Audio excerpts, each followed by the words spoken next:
दोस्तों सभी को मेरा नमस्कार। मैं जयदीप, स्पीक विद जयदीप के इस कार्यक्रम का होस्ट आप सभी का इस कार्यक्रम में स्वागत करता हूं। और दोस्तों आज मैं जिन मोहतरम शख्सियत से आपको रूबरू कराना चाहता हूं, उनका तारुफ कराने के लिए अल्फाज में वो जसारत नहीं है कि उनकी तारीफ कर सकें। वतन परस्ती को लेकर उनका अहम कंट्रीब्यूशन रहा है।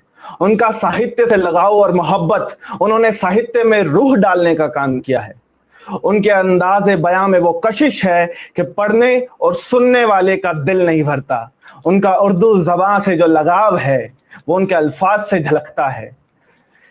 अब मैं बड़े ही अदब एहतराम के साथ गुजार हूं मोहतरम आली जनाब इज्जत मुआब आदरणीय राजवीर देसवाल जी से कि वो अपने खूबसूरत अंदाज से हमारे मोहतरम सामीन को तोहफा दें। उनका मैं स्वागत आपके बीच कुछ इस तरीके से करना चाहता हूं कि जिनके हर लफ्ज हर अदा है, जिनका हर लफ्ज हर अदा है कमाल, जिनका हर लफ्ज हर अदा है कमाल, पेश है आपके बीच श्री राजवीर देसवाल। सर आपका स्वागत है। बहुत बहुत शुक्रिया जयदीप, बहुत ही खूबसूरत और तीन उर्दू ज़बान बोलते हैं आप। बड़ी खुशी है मुझे ये जान के सुन के। और मैं देख रहा था आपके प्रोफाइल में कि आपने उर्दू स्पीकिंग कोर्स में डिप्लोमा किया हुआ है। It's really wonderful to be speaking Urdu at your age and representative of your generation. Speaking Urdu is like an angel speaking and कोई जैसे सूफी अपनी आयातें बोलता है, इस तरह से महसूस होता है जब जवान लोग, यंग लोग, पैशनेट लोग जो है वो जब अपना कोई शौक़, ख़ास तौर पे ज़बान का, नफासत का, जैसा आप कर रहे हैं। So I am very happy to be part of your group and I too say very happy good evening to you all. Hello friends. Thank you so much sir. Sir सबसे पहले आज के कार्यक्रम की मैं शुरुआत जो है, मैं सबसे पहले उस माँ को नमन करना चाहता हूं जिन्होंने आप जैसा चिराग हमारे देश, हमारे समाज, हमारे राष्ट्र को दिया, जो अपनी रोशनी से, अपनी ऊर्जा से आज पूरे जगत को रोशन कर रहा है, प्रेरणा दे रहा है। 11 फरवरी का वो दिन जिस दिन आपका जन्म हुआ, मैंने एक बार एक पंक्तियां लिखी थी कि उस दिन क्या हुआ होगा, हुआ जब ये करिश्मा तो खुदा भी मुस्कुराया है, हिंदुस्तान की धरती पे जो तुमने जन्म पाया है। तो सर आपके पास जो ज्ञान का भंडार है, जो नॉलेज है, उसके लिए स्पीक विद जयदीप की टीम आपको नमन करती है, आपको सलाम करती है। सर मेरा पहला सवाल यही रहेगा कि आज श्री राजवीर देसवाल जी की जो शख्सियत है, जिस शख्सियत के रूप में वो आज हमारे समाज में उभर करके आए हैं, उसमें उनकी माता जी का क्या योगदान रहा है? क्योंकि मुनव्वर राणा साहब भी कहते हैं, चलती फिरती हुई आंखों से अज़ां देखी है, मैंने जन्नत तो नहीं देखी, मैंने माँ देखी है। प्लीज सर बताइए। बहुत अच्छा, ये इस तरह से शुरुआत करके तो आप मुझे भावुक कर देंगे और मैं एक शब्द भी नहीं बोल पाऊंगा। जो माँ है, माँ के बारे में कोई चीज़ कहना मुझे भावुक कर देता है, हर एक को भावुक कर देता है। So nothing new in that, but हाँ, जैसे जब मुझे याद है, एक डायरी है मेरे पास जो मेरे फादर की बड़ी खूबसूरत हैंड राइटिंग में लिखी हुई है। और मेरी 5 बहनें हैं, 3 पहले बड़ी हैं, 2 छोटी हैं। तो जब 3 पहले बहनें हो चुकी थी तो मेरी मदर जो है मेरे नाना जी के पास थी, वो डिप्टी कलेक्टर थे महकमा माल में। और जब फादर साहब के पास खबर आई थी मेरे पैदा होने की, तो उन्होंने लिखा था एक ही सेंटेंस, मेरे पास आज भी वो डायरी मौजूद है, कि a son born to Raj, happy news. मैं इतना ही कह सकता हूँ कि a son born to Raj, happy new. Raj was my mother's name, so that's how I you know, like everybody else, I also came to this world. जी जी sir. Sir मैं आपसे एक सवाल जो है आगे बढ़ना चाहूंगा। और जो ये थोड़ा सा सेंसिटिव जरूर है सर, लेकिन आपका इस पर विचारधारा आपकी जानने को मिलेगी तो हमारे स्पीक विद जयदीप के जो दर्शक हैं उनको एक नई डायरेक्शन आपके माध्यम से जरूर मिल जाएगी। मैं ये आपसे जानना चाहता हूँ सर, हाउ जी आपने, क्योंकि अलग अलग महकमों में अलग अलग जगह पे काम किया है, आपको जो समाज की जो आपको तजुर्बा है वो शायद ही किसी शख्सियत को हमारे आसपास हो जो आपके पास तजुर्बा है। तो मैं आपसे ये जानना चाहता हूँ, how can we avoid religious conflicts and empower the idea that humanity is the biggest religion? देखिए, रिलीजियस कॉन्फ्लिक्ट जो है वो हम लोग we can strive to be free from, but unfortunately it can not be wished away. Reason being के जैसे आपने कहा, मैं I was a journalist. After my studies, I carried out my journalism, and till 1983, I was a journalist working in Delhi and working in NDRI Karnal as editor. Thereafter, I joined the police. For 34 years, I was a police officer in the Indian Police Service. Now I am an advocate, practicing law at the Punjab and Haryana High Court.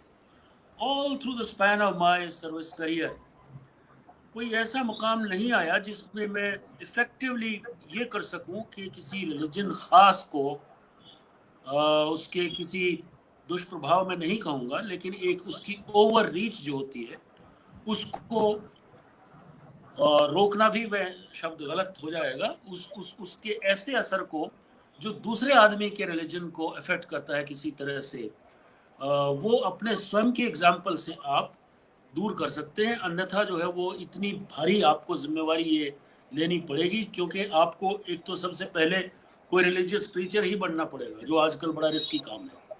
और जी sir. अगर आप religious preacher न बनेंगे तो आप जो मैंने किया है अगर आप वही करते रहें तो भी बहुत काम सुधर जाएगा। यानी कि मैं एक खास बहुत इम्पोर्टेंट पोस्ट पे रहा हूँ, तो अगर गुरुपूरब होता था तो मैं गुरुद्वारे में जाता था, सर ढक के, और जाते थे, प्रणाम करते थे, प्रसाद लेते थे, वापस आ जाते थे। अगर कोई ईद का दिन होता था तो मैं मौलवी लोगों के साथ मस्जिद में जाया करता था, चाहे मैं पुलिस कप्तान था, कुछ भी था। हम लोग अम्बाला में डिप्टी कमिश्नर मिसेस धीरा खंडेलवाल थी, मैं था, हम लोग दोनों जाया करते थे। और फतेहाबाद में एसपी था तो मैं वहाँ पे क्रिश्चियन पॉपुलेशन भी, वहाँ 25 दिसंबर को जीसस क्राइस्ट के जन्म दिवस पे हम लोग क्रिश्चियंस के बीच जाते थे, टाई वाई लगा के उनकी चर्च में अटेंड करते थे। हिसार में मैंने किया, फतेहाबाद में किया, करनाल में किया। और जो अपने हिंदू फेस्टिवल्स होते थे उनमें तो खैर सारी शमूलियत होती ही थी।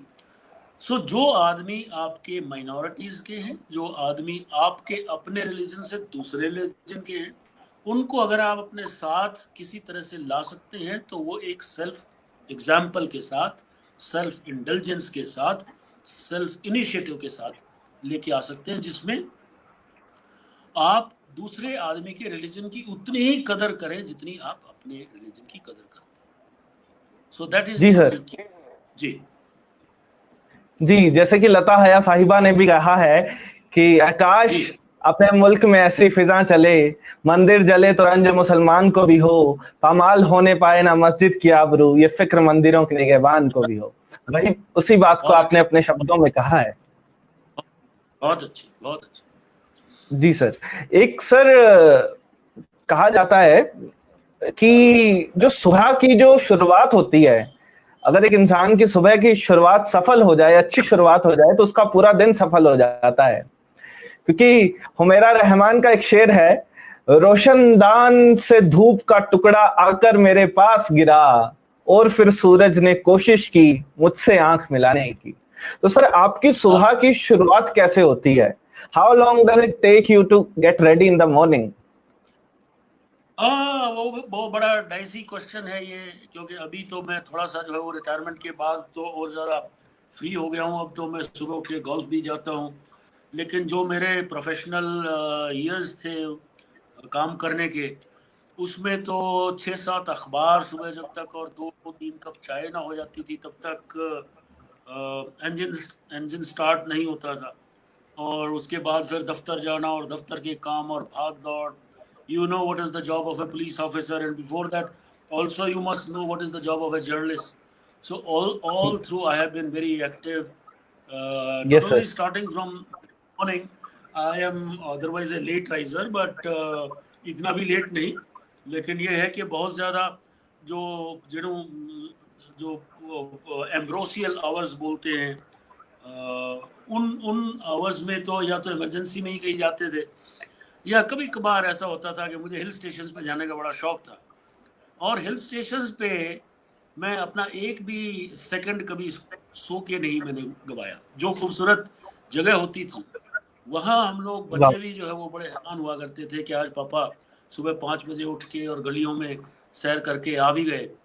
सो okay. You have to make best use of your time. एक मुझे किशोर कुमार का गाना याद आ रहा है जिसमें वो है, फिल्म दूर गगन की छाँव का है या दूर का राही का है, जिसमें वो कुछ ऐसा है, मंजर वो पेश करता है कि शाख जब धूप जब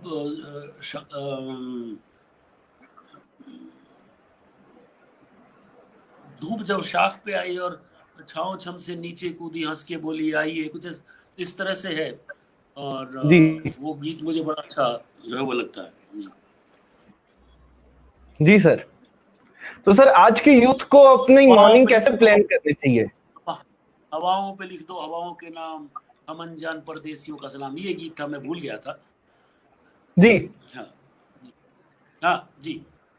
मैं ये जानना चाहता हूँ सर, आज का जो युवा है, आज के जो स्टूडेंट्स हैं, उनको अपनी मॉर्निंग कैसे प्लान करनी चाहिए? मॉर्निंग उठ को उनको अर्ली मॉर्निंग स्टडी करनी चाहिए या एक्सरसाइज करनी चाहिए या खेलने के लिए देना चाहिए? क्या चीज करनी चाहिए सबसे पहले मुझे आपके अपने अकॉर्डिंग? ग्रुप में आप पॉपुलर कराओगे अगर मैं कहूँगा कोई चीज़ कि ये कर लो वो कर लो।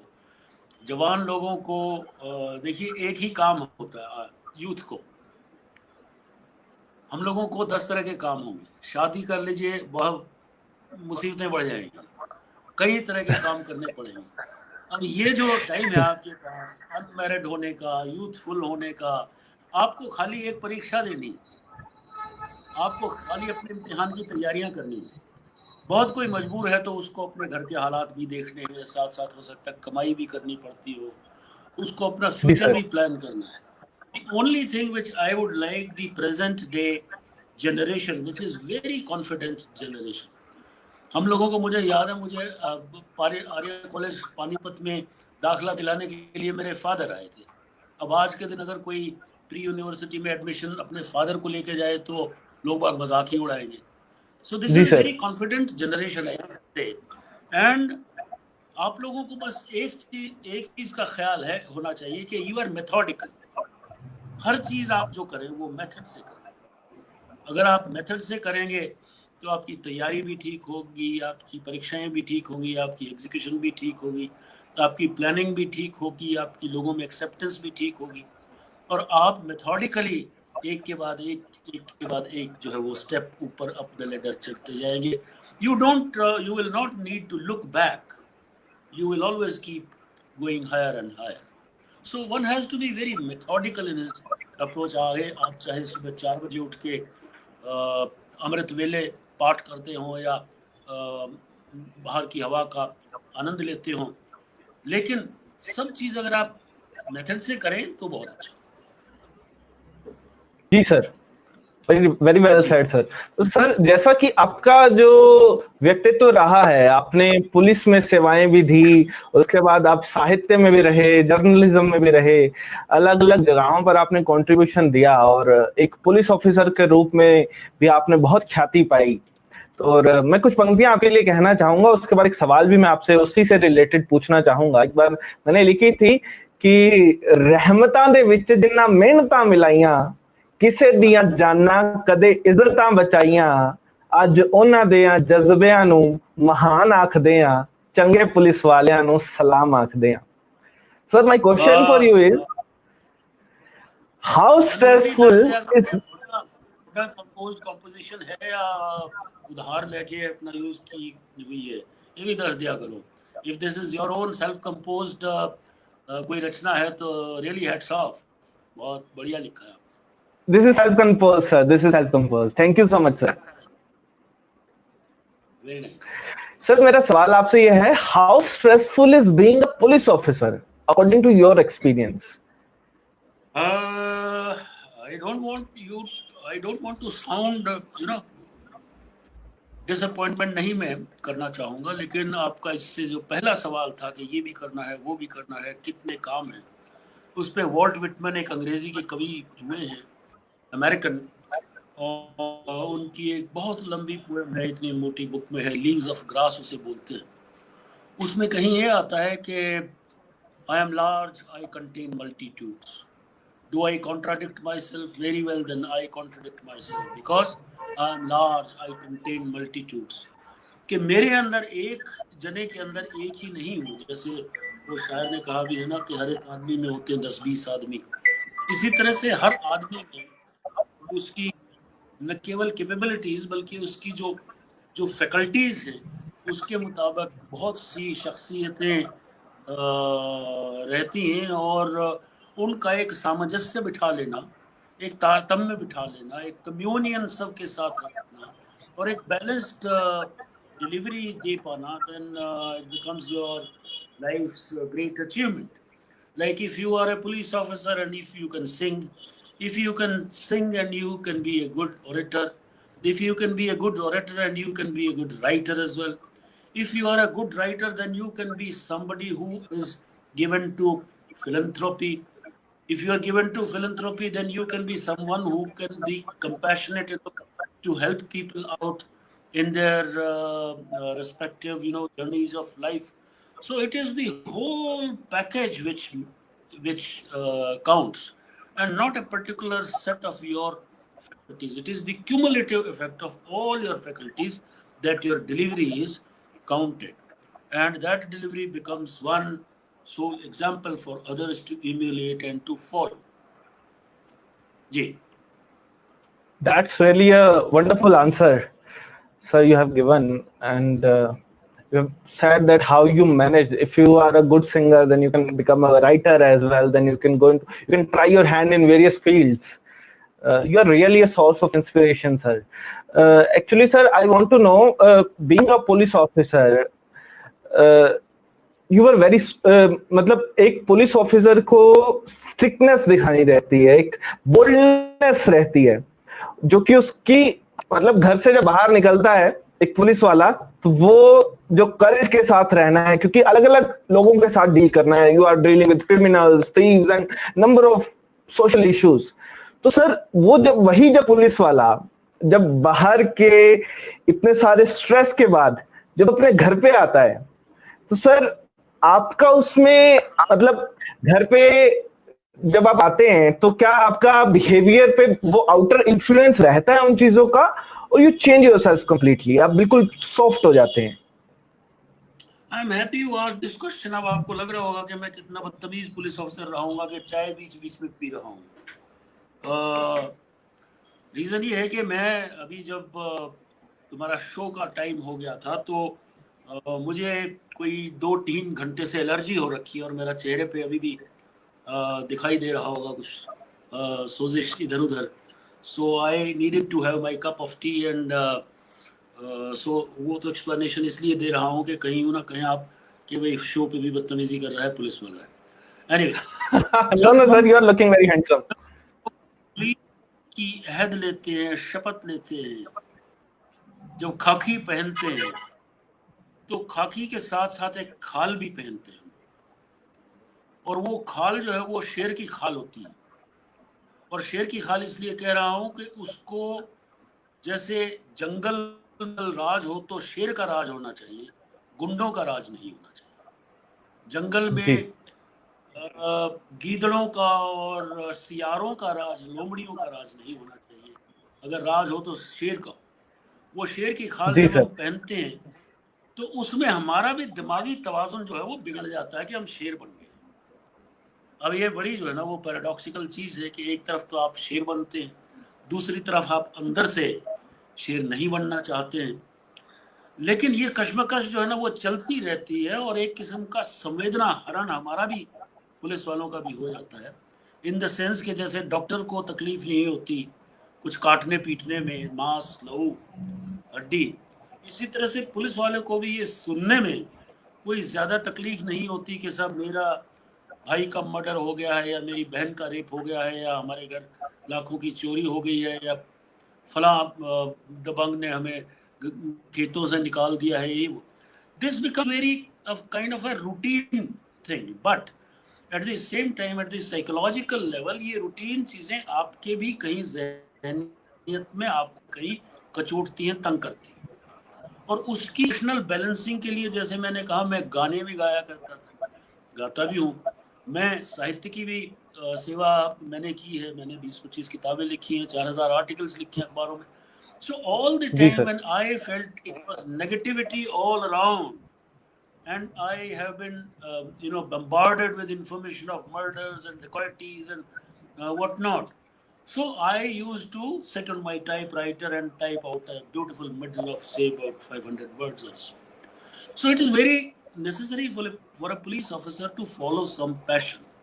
Otherwise, वही police officer ये सारी चीजें देख देख के, सह सह के इतना पत्थर दिल हो जाता है कि उसके ऊपर फिर किसी चीज का कोई असर नहीं रहता। रही बात ये कि आपकी फैमिली जो है ना, वो आपसे किस तरह से बिहेव करती है, रिएक्ट करती है।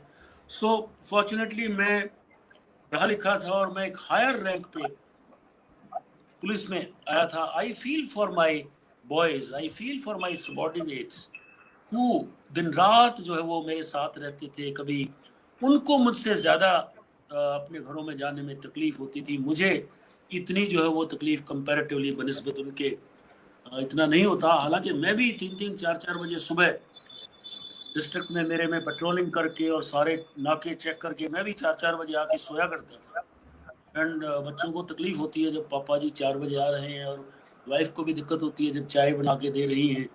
कुक्स हैं वैसे आपके, लेकिन एक आदमी जो मेरे साथ मेरा ड्राइवर था या मेरा गनमैन था, वो कहीं जाके अपने घर में जाके सोएगा 4 बजे सवेरे, तो उसको जिन मुश्किलात का सामना है उनका मुश्किलात का सामना शायद अफसरों को या हम जैसे ओहदे वाले लोगों को नहीं करना पड़ता। लेकिन yes, I feel for my subordinates, my boys who have always helped us despite having a not very comfortable environment at home.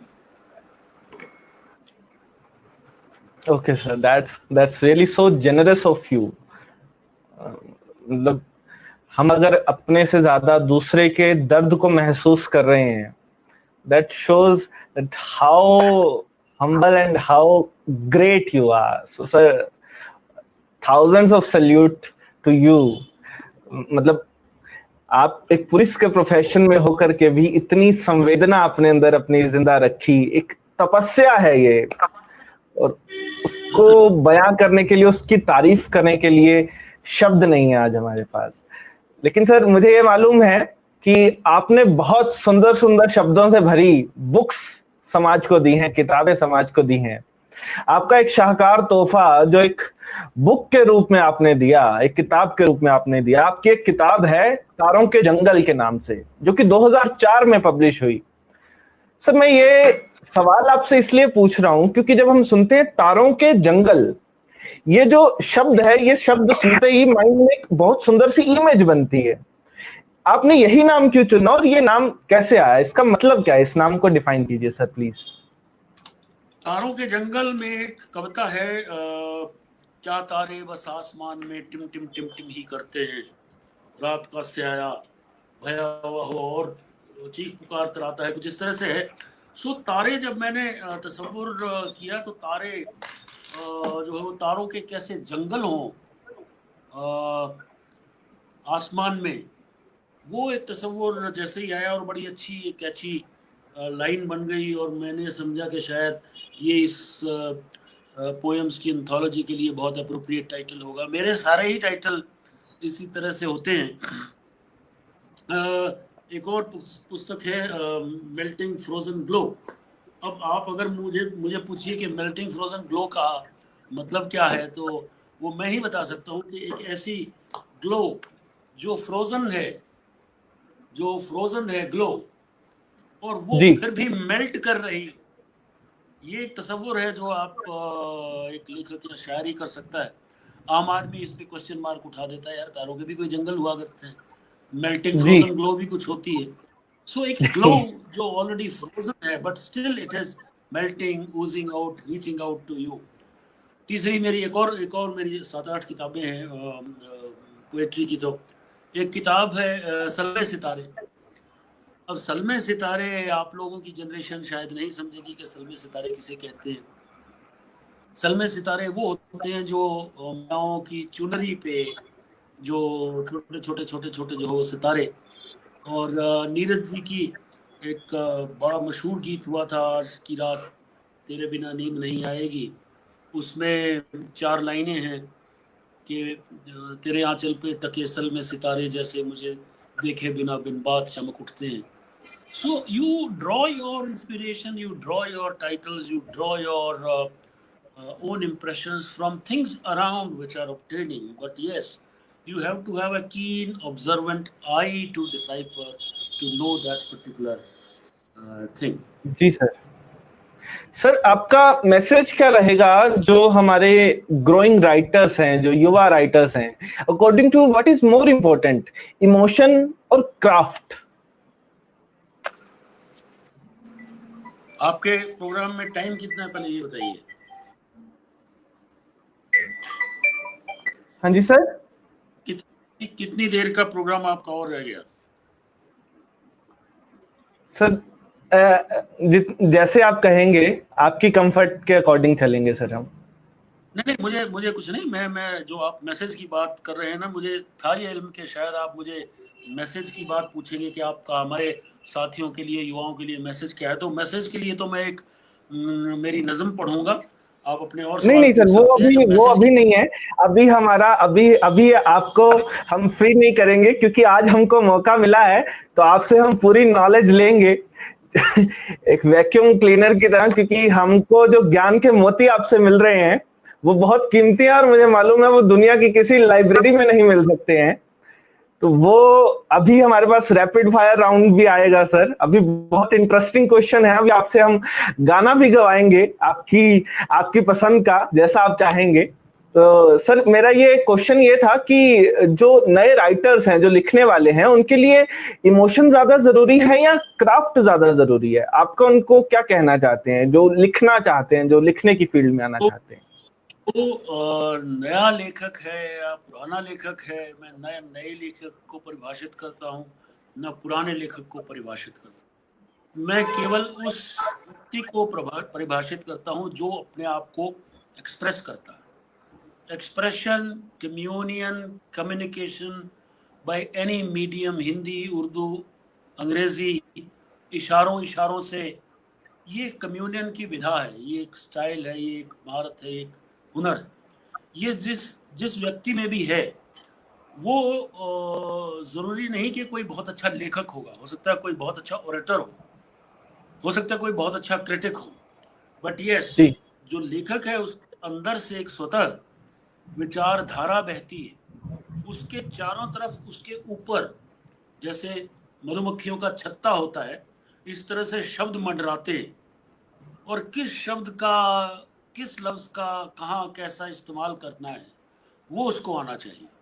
सो आपके अंदर भावनाएं हो ना हो, एक्सप्रेशन अगर है, और उस एक्सप्रेशन के साथ जो आपकी बुनकरी है, जो क्राफ्ट है, जो आर्किटेक्ट है, चाहे वो कविता है, चाहे वो गज़ल है, चाहे वो नज़म है, चाहे वो बैलेड है, चाहे वो एलिजी है, चाहे वो कसीदा है, आप कुछ भी कह लीजिए, अलग अलग तरह की विधाएं होती हैं। सो उस विधा में पारंगत होना भी कोई ज़रूरी नहीं है। Not that if you have good thoughts, so you need to have a format of a ghazal to write. No. If you have a chain of thought, good thoughts, then you can go the whole hog, और आप बहते रहिए, चाहे blank verse में बहिए, चाहे pros में बहिए, चाहे free verse में बहिए, चाहे तुकबंदी में बहिए, चाहे न बहिए, लेकिन एक्सप्रेस करिए। सो अ लेखक, अ writers job, express oneself and express with honesty. Express with honesty and express with the same emotion that you want others to follow and you are also yourself following. जी sir, बिल्कुल ठीक बात कही sir आपने कि हमारा अगर expression जाता है तो सामने वाला इंसान हमारी जो भावनाओं को है वो समझ पाता है, और उसके अंदर अगर क्राफ्ट मिक्स हो जाता है तो वो और सुंदर और निखर के चीज आती है। और सर इसी तरीके से उसके बशीर बद्र साहब कहते हैं, ये तो है ही है। उसके अलावा मान लीजिए आपके आगे कोई आदमी नहीं है, कोई ऐसा व्यक्ति नहीं, कोई ऐसा ग्रुप नहीं, कोई समाज ऐसा नहीं है कि जिसको एड्रेस करके आप लिखेंगे या जिसके बारे में। आदमी कई बार स्वयं के लिए भी लिखता है, आदमी कई जी बार सर। स्वयं से भी वार्तालाप करता है, डायलॉग करता है। सो वो भी एक किस्म की का लेखन ही है, चाहे आप खुद को एड्रेस कर रहे हो, चाहे आप किसी बाहरी एजेंट को या एजेंसी को एड्रेस कर रहे हो। जी सर। जी सर। तो सर अभी जैसे कि हमारी बाहर की बात भी हुई और एक्सप्रेशन की बात हुई, तो इसी के साथ हमारा जुड़ता हुआ सवाल सर ये है, फिजिकल अपीयरेंस से रिलेटेड एक सवाल है कि what is your opinion about physical appearance और looks? Now you are in clean shave, earlier you had beard, what is the basic reason about this thing? क्योंकि बशीर बद्र साहब भी कहते हैं यहाँ लिबास की कीमत है आदमी की नहीं, मुझे एक गिलास बड़े दे, शराब कम कर दे। तो आपका इसके बारे में सर क्या विचार है? नहीं, ऐसा कुछ नहीं है। वो when I was a young boy, तो हमारे ज़माने में तो ये स्टबल रखने का, 3-3 4-4 दिन की शेव रखने का कोई रिवाज नहीं था। और 34 years plus in the police department, you cannot afford to have the luxury of having a beard. You cannot afford to have the luxury of having even a day's stubble on your face. Every day you have to have a clean shaven or with mustache. Yes, और sir. शाम को अगर कोई mess में party है या कहीं जाना है तो एक बार फिर जो है वो ब्लेड का ट्रीटमेंट किया जाता है। सो जी एक सर। ऐसी ख्वाहिश थी कि कोरोना शुरू हो गया और गोल्फ शुरू हो गया, गोल्फ बंद हो गया तो घर में ही रहना है। घर में जो है वो थोड़ा सा लेजी आदमी होता हो, ये हो गया कि चलो थोड़ा सा दाढ़ी बढ़ा के देखते हैं। आपके प्रीतपाल पन्नू को मैंने कहा था भैया मुझे पगड़ी दे दे, मेरे पगड़ी का भी शौक थोड़ा सा पूरा हो जाएगा। मुझे असल में कई नई नई तरह की चीज़ें करने में बड़ा आनंद आता है। I have about 20 types of hats with me. I have जी। some 20 okay. types of goggles with me. So अपना अपना शौक है मुझे अच्छा दिखने का, मेथोडिकली ड्रेस्ड अप होने का शौक है। और मुझे लगता है कि होना भी चाहिए, अदरवाइज बंदा जो है ना वो लगता है कि इसको कोई लाइफ में इंटरेस्ट नहीं है। सो these are just experiments कि आदमी जो है कैसा लगेगा कैसा नहीं लगेगा। ये इस की बात के चलते मैंने थोड़ी दाढ़ी वाड़ी रख ली थी और थोड़ा सा ठीक भी लग रहा था हमें कि शेव करने की कोई ज़रूरत नहीं महसूस हो रही थी। Yes. Okay okay, that's good sir. Sir मैं एक आर्टिकल पढ़ रहा था सर, द हिंदुस्तान टाइम्स के एक आर्टिकल में पढ़ा जो कि 18 फरवरी 2008 को सर पब्लिश हुआ था, about your granddaughter. Please share हाँ, that incidents. I was so touched, like what कौन what सा was that thing that brought you into tears in that article? कौन से आर्टिकल की बात कर रहे हो? मुझे मालूम नहीं कौन सा। मैंने सर 1000 आर्टिकल्स में से कोई 700 तो मेडल्स ही हैं। So which medal you are talking about? I am not aware. Sir 18 फरवरी 2008 में जो पब्लिश हुआ था about your granddaughter in Hindustan Times. I don't remember. You know, I have written so many times about my granddaughter and kids. I don't know which middle you are talking about. You mentioned that you was in tears in that article. Share any of your experience that you had with your granddaughter. जो है वो हो ही जाता है आदमी जब, especially when you write about your grandkids, it is totally a different feeling.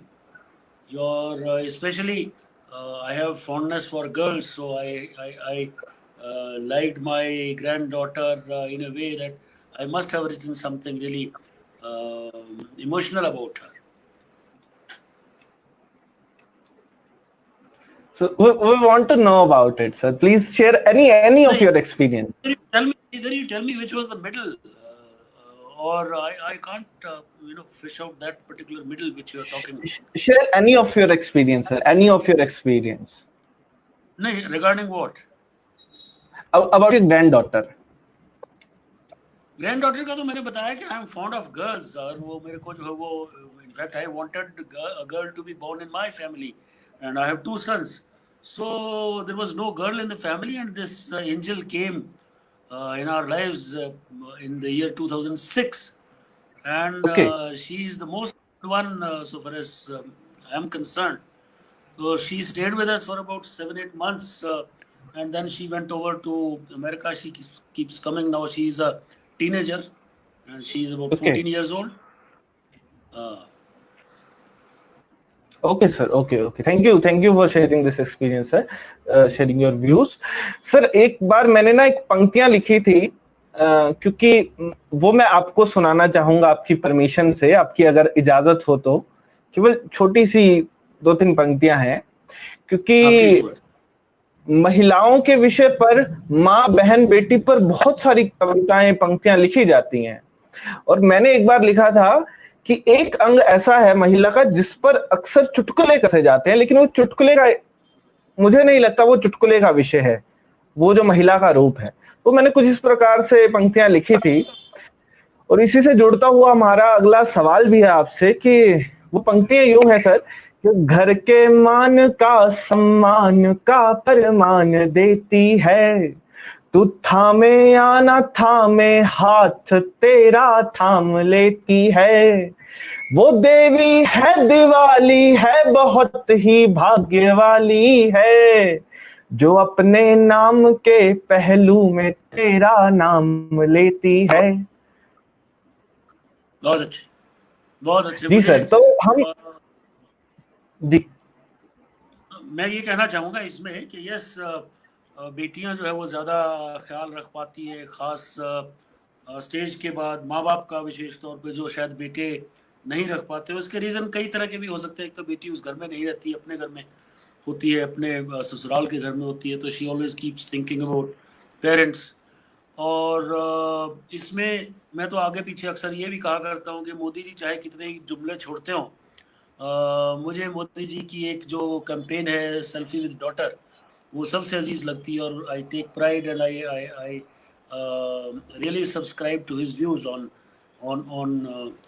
Having our daughters safe and female foeticide ना हो, उनको शिक्षा मिले और आगे बढ़े, और उनके बराबर के हुकूक हों बच्चों लड़कों के होते हैं। सो जी सर, एनी कोई भी कौम जो अपनी औरतों की इज्जत नहीं करती है तो वो कौम जो है वो डूब जाती है, इसमें कोई शक नहीं। जी सर, बिल्कुल आपने ठीक कहा सर, बिल्कुल आपने ठीक कहा। मेरा सर यहाँ पे सवाल जुड़ा हुआ इससे ये है कि having a supportive spouse is a key to achieving success। हमेशा कहा जाता है हर एक कामयाब आदमी के पीछे एक औरत का हाथ होता है। तो sir, I want to know about your wife's support in your journey। Ma'am का कितना आपके साथ सपोर्ट रहा? मैम सारा ही कंट्रीब्यूशन है। मैम तो जो है वो हम लोग एमए इंग्लिश इकट्ठे ही किया करते थे, उसके बाद हमने शादी कर ली। Ours was the love marriage cum intercaste marriage in those days 40 years back, and Wow. she has been great source of inspiration for me. Whatever I have led in, whatever I have hopped in, whatever I have entered in, whether it was music or journalism or profession or growing in life in whatever way, progressing in life in whatever way. So she's been a great source of inspiration, and yes, I'm lucky that way. Okay sir, okay, thank you for this information sir. और sir, एक बात आपसे पूछना चाहते हैं sir, आपके जो दोस्त हैं, जो स्कूल के फ्रेंड्स हैं, क्या आप उनके साथ अभी भी टच में हैं? वो यस, करनाल कॉन्वेंट में के मेरे जो है ना वो राजन से मैं संपर्क में हूँ, और ब्रिजलाल गुप्ता करनाल के ही थे, वो दिल्ली शिफ्ट हो गए हैं, उनसे मेरा बाकायदा अभी संपर्क है। मेरे जितने कॉलेज के यूनिवर्सिटी के फ्रेंड्स का तो हमारा एक ग्रुप है, व्हाट्सएप ग्रुप इंग्लिश डिपार्टमेंट करके, और उसमें हम सभी लोग इंटरेक्ट करते हैं। अदरवाइज भी जो पुराने कैथल के मेरे कॉलेज के फ्रेंड्स हैं वो भी मिलते हैं, वो भी संपर्क में हैं।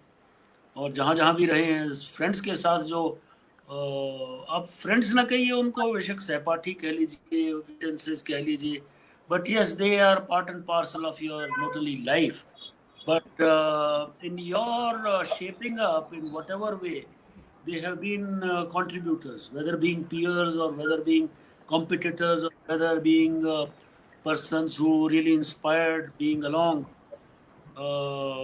ब्रिजलाल गुप्ता करनाल में ही थे, आपके करनाल में, तो ही वाज अ स्मार्ट जी जी guy who sir. Was very sharp in mathematics, और मुझे तो मैथमेटिक्स कभी ज़्यादा सा आता नहीं था।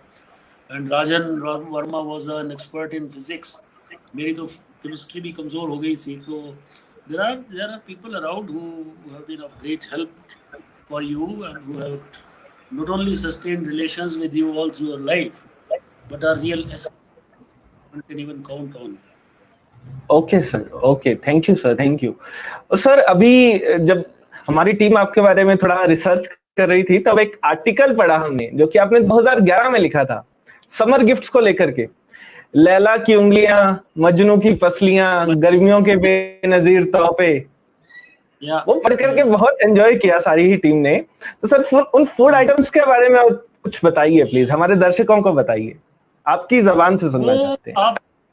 मैं जब लिखने बैठता हूँ तो मुझे ये ख्याल नहीं होता कि मैं अपना सब्जेक्ट जो है वो कहीं से सात समंदर पार से लेके आऊँ या कहीं आसमानों के पीछे से लेके आऊँ।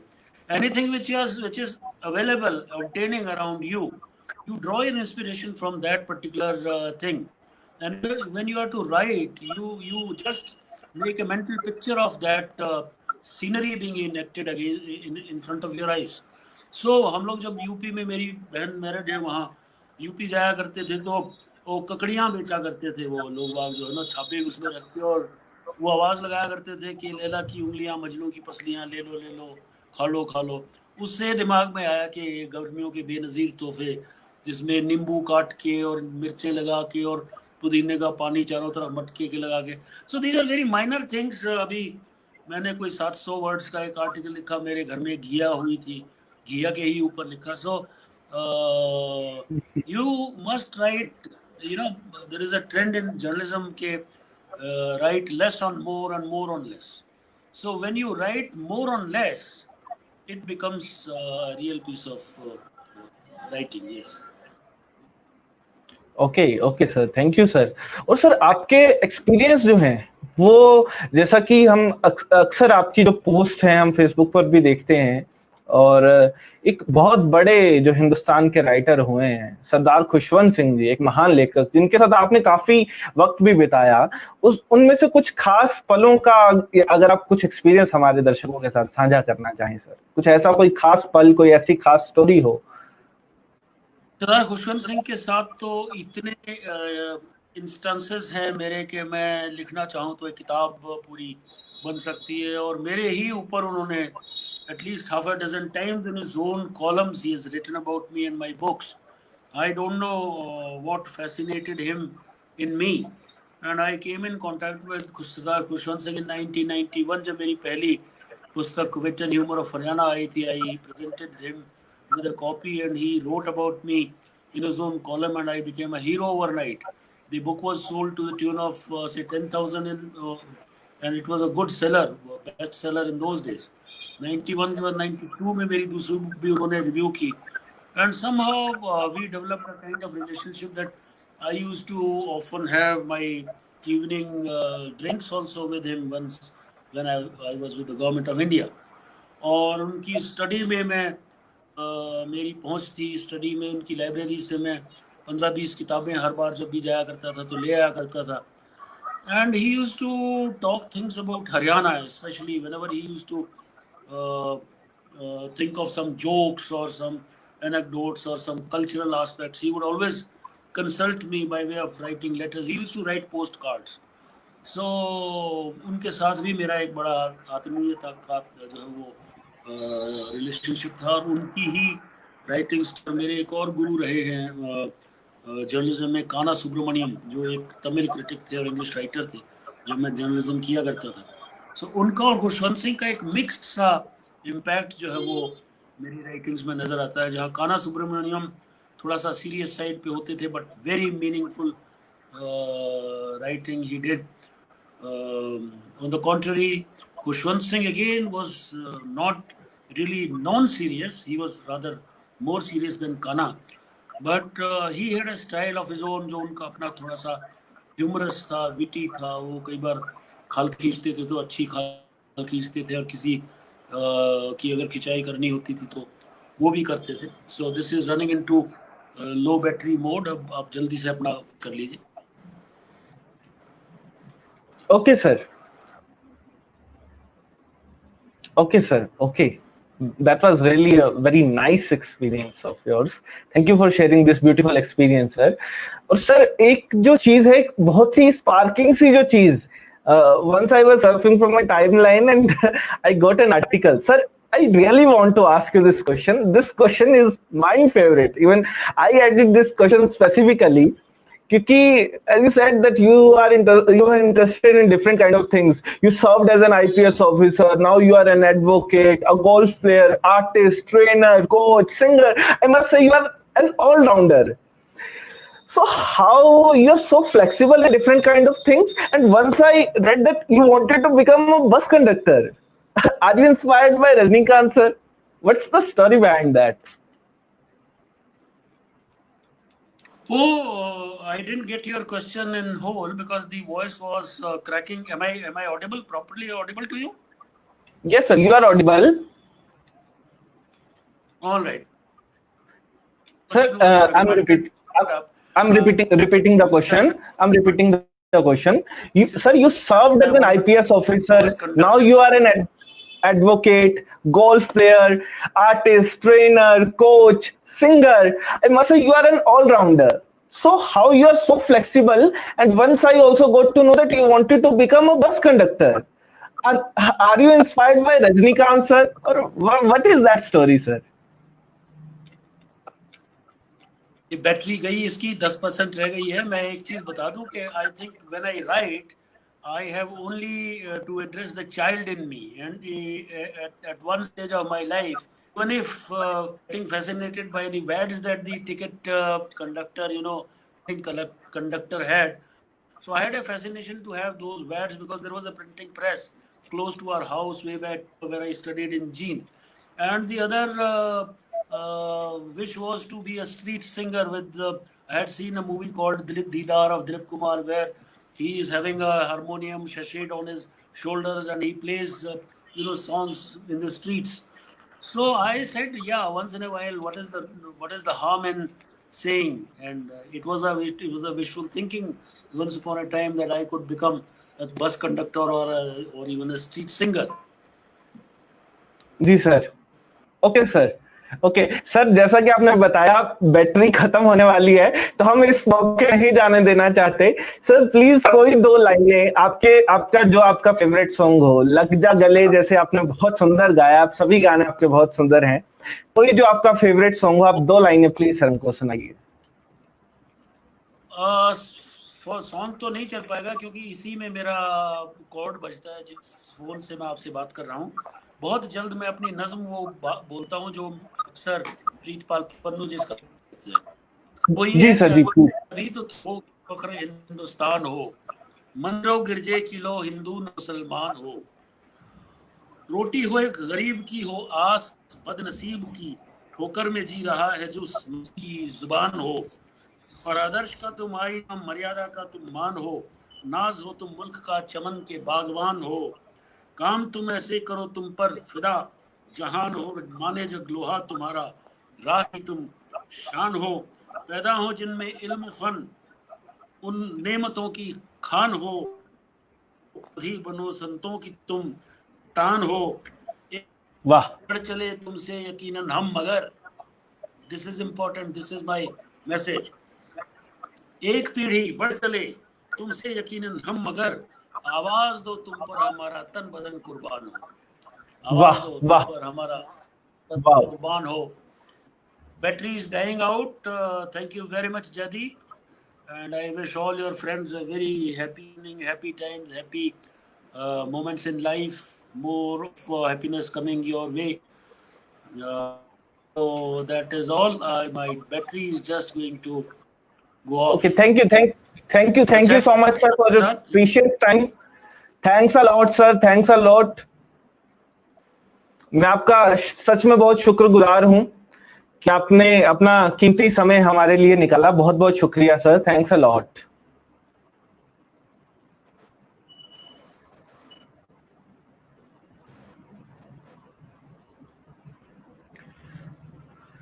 तो दोस्तों, ये थे हमारे बीच में आदरणीय राजवीर देसवाल जी। मैं उनका बहुत बहुत शुक्रगुजार हूं, मोहतरम आली जनाब इज्जत मुआब राजवीर देसवाल जी का, जिन्होंने अपना कीमती समय, कीमती वक्त हमारी छोटी सी आवाज पर निकाला, हमारी छोटी सी आवाज पर लबैक किया। हम उनके आभारी रहेंगे। हमारी स्पीक विद जयदीप की पूरी टीम जो है उनकी आभारी रहेगी। सर, आपका बहुत बहुत शुक्रिया स्पीक विद जयदीप के इस कार्यक्रम से जुड़ने के लिए। आपने अपना कीमती समय, अपने कीमती गहने, अपने ज्ञान के मोती हमारे दर्शकों को दिए, उसके लिए आपका बहुत बहुत शुक्रिया। और स्पीक विद जयदीप के दर्शकों से भी मैं बहुत बहुत शुक्रिया अदा करता हूं कि आप हमारे साथ जुड़े रहे। आपसे केवल इतना निवेदन है कि ये जो ज्ञान की बातें जो हमको मिली हैं, क्योंकि शुरू से बात कही जाती है कि ज्ञान हमेशा बांटने से बढ़ता है, तो आपसे केवल निवेदन इतना है कि आप इस ज्ञान को और आगे बांटें अपने दोस्तों तक, जो नया लिखने वाले हैं, जो शायर हैं, जो जिंदगी में कुछ बेहतर करना चाहते हैं, कुछ सीखना चाहते हैं। क्योंकि हम महान लोगों से, महान शख्सियतों से कुछ ना कुछ जिंदगी में सीख करके कुछ बेहतर जरूर कर सकते हैं, समाज में जरूर कुछ कंट्रीब्यूट कर सकते हैं। जो सर ने हमको जो बातें दी, जो खूबसूरत बातें, जो जिंदगी के तजुर्बे अपने साझा किए हमारे साथ, वो हमारे लिए बहुत कीमती हैं। और आप सभी से मैं इन सभी बातों के साथ, इन्हीं बातों के साथ रुखसत लेता हूं। आप सभी का बहुत बहुत शुक्रिया, और जल्दी ही आपसे मुलाकात होगी फिर किसी नई शख्सियत के साथ। बहुत बहुत शुक्रिया। जय हिंद, जय भारत।